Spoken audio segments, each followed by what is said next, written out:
So welcome to my YouTube channel. The name has not changed. Immaculate Hanifu Shamala.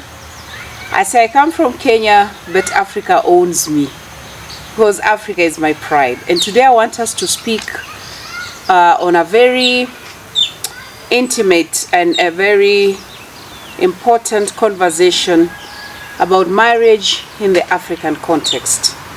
Please get me right, I am not a marriage expert, and I cannot say I am one because I don't have the experience to advise anyone there. But I just want to look at marriage in the African context.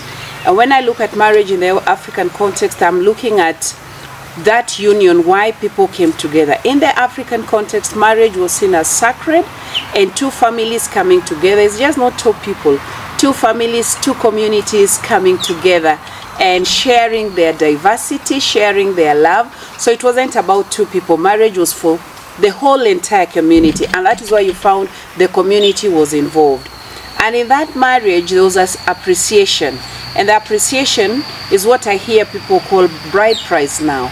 But in the African context, it wasn't meant to be the way I'm seeing, that people are really giving a lot of expectations and demands, especially to the boy, or rather to the perceived groom.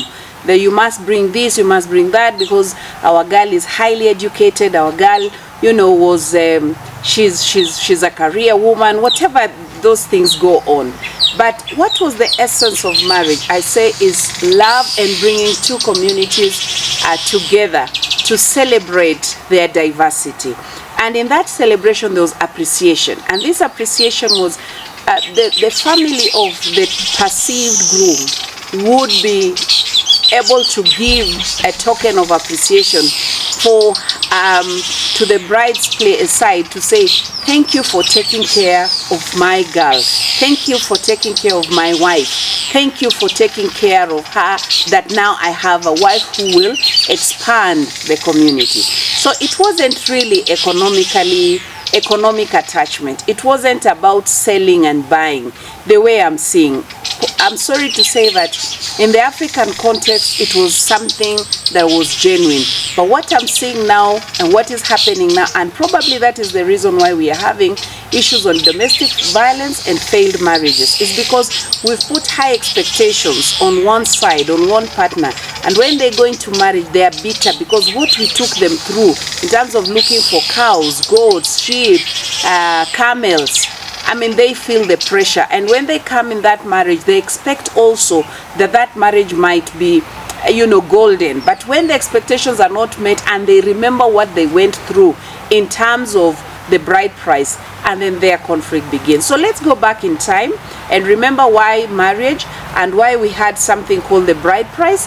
The bride price was basically an appreciation. So let's go back in time. That was what Africa and our traditions and cultures and norms was all about in terms of marriage and bride price. So let us not use bride price kama kitega uchumi. Let us not use bride price as selling our women. Let us not use bride price as a way of enriching ourselves. Let us remember bride price was a way of just appreciating. And hey, why can't we even change the narrative? If we want to appreciate the way, you know, it was meant to be, why don't we also, for example, the bride side also appreciate the groom side?